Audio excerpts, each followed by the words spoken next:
The night falls. Brynn, the main character, heads to her lonely bedroom. The girl falls asleep peacefully, unaware of the lights in the house turning on and off by themselves. A strange sound from the street awakens Brynn. She tries to peer out the window to see who is making the noise, but seeing no one, she goes downstairs and discovers that there is no electricity. Moreover, the front door is open. This truly frightens her, and then very unusual sounds come from below. After which, something rushes through the first floor of the house, frightening Brynn even more. Brynn decides to return to the bedroom, but the steps of the old staircase creak under her feet, attracting the unknown creature. Shocked, Brynn takes off her slippers and freezes in place, then starts to back away. However, the creature notices her, and realizing this, Brynn runs to her bedroom, and we see the thing's silly bald head coming up the stairs. She tries to find something that can serve as a weapon, pulls a suitcase from under the bed, and freezes in horror at the accidental noise. Immediately, the fast footsteps of the creature from the corridor are heard. Reaching her bedroom and opening the doors, Brynn hides behind the bed, listening to the inhuman sounds in the room. The alien inspects the room and suddenly jumps on the bed, under which Brynn is hiding. Not finding the girl, the puzzled alien jumps to the floor. Brynn, in horror, sees the alien's paws right in front of her. After standing for a couple of minutes and making alien, eerie sounds,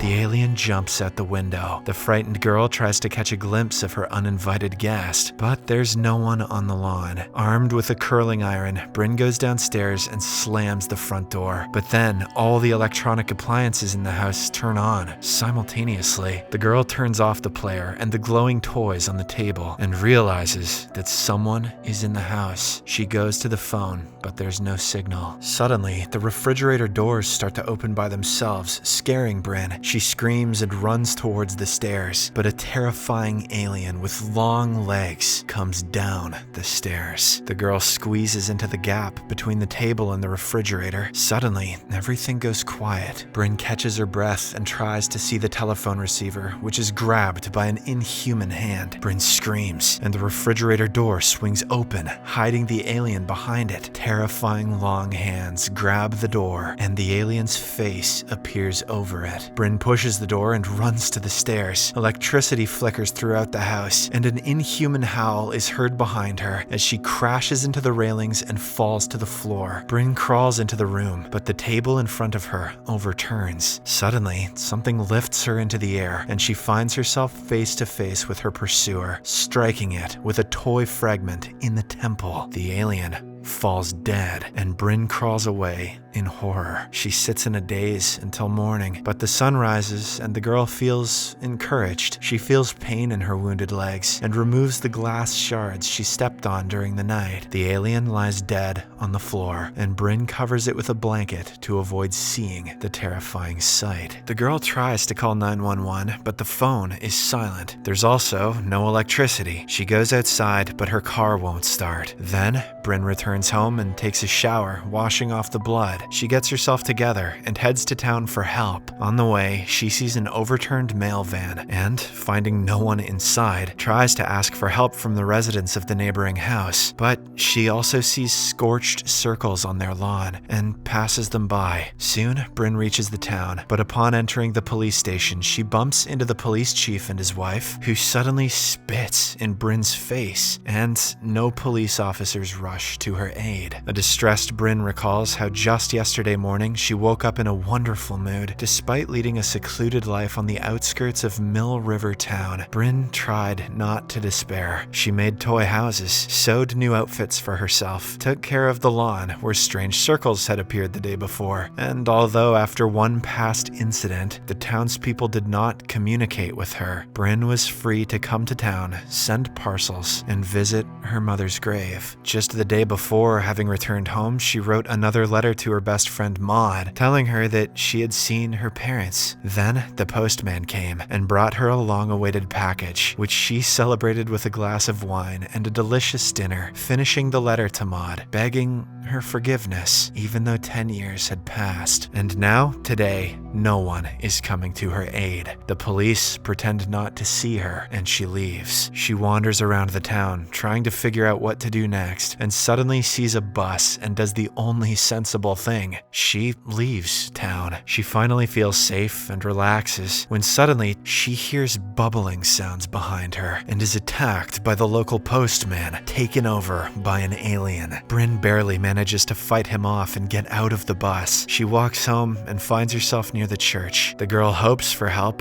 but no one is inside. And then Brynn approaches Maud's grave, where it becomes clear that her friend lived for only 12 years. Clouds gather overhead. Brynn runs to her house and sees a group of townspeople on the neighboring plot, looking up at the sky, reaching out to the huge black clouds. It turns out the bodies of people have been taken over by aliens. Brynn finally reaches her home. The dead alien still lies in her hallway, but now it stinks terribly, and a wet line leads to the exit, as if something crawled out of its body and onto the street. Brynn tries to find this creature, but fails. Eventually, she gathers strength and gets to work. She lights candles all over the house, puts pots of water on the stove, finds everything that can serve as a weapon, and nails windows and doors shut from the inside. But suddenly, these nails start coming out by themselves. Bright light flares up outside the door. The alien's body rises into the air and floats out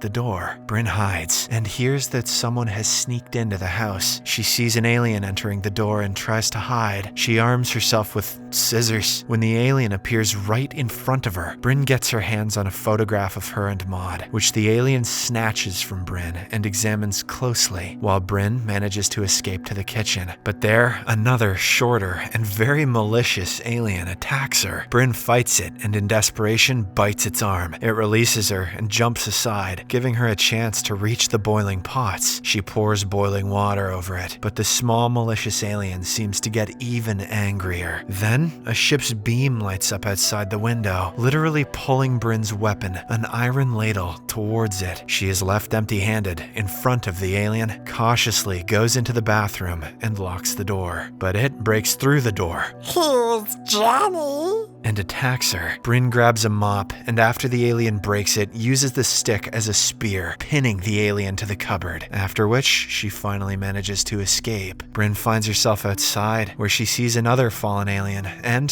trying to hide, falls into the hands of the postman, who is no longer human. The man drags her by her hair to the alien saucer, from which suddenly a beam of light falls. But she pushes the postman, and he, getting caught in the beam, is pulled into the ship instead of Brynn, then falls to the earth and starts breaking apart. Brynn runs away, but a huge, spider-like alien chases after her. She tries to hide from it in a car, and waiting for it to crawl in after her, she gets out and sets the car on fire, killing the monster. For the first time, she feels something like satisfaction, as she is still managing to win.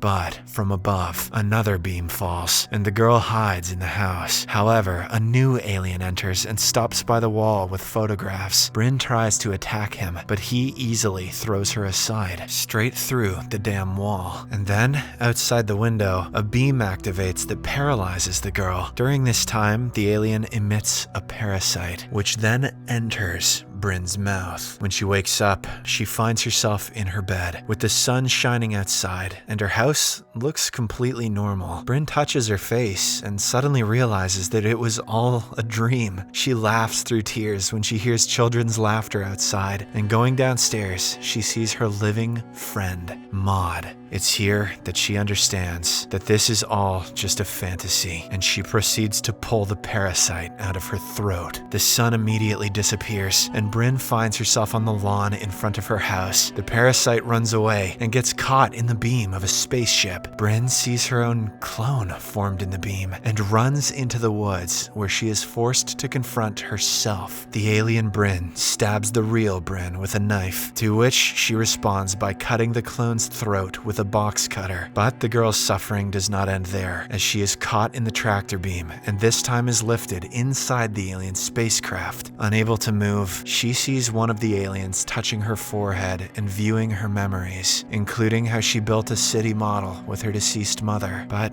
most importantly, it becomes clear why the townspeople avoided Brynn. It turns out that during a childhood argument, she accidentally hit Maud, the daughter of the police chief, and because she hit her with a rock to the head, the girl died. The aliens continue to watch as Brynn confronts her younger self, who is writing apology letters to her old friend. Adult Brynn places her hand on the girl's, finally acknowledging her childhood trauma, and it seems she is now ready to move on. The aliens understand this and release her. She comes to her senses on the lawn near her house and realizes that she no longer fears the childhood psychological trauma that has haunted her for many years. The next day, a dressed-up Brynn goes to town, and it becomes clear that the aliens have placed parasites in all the people on the planet. Now, people think they are living in paradise, not realizing that in the real world, Earth has been invaded by aliens, and the apocalypse has occurred. In the evening, Brynn looks happier than ever, dancing with the other townspeople.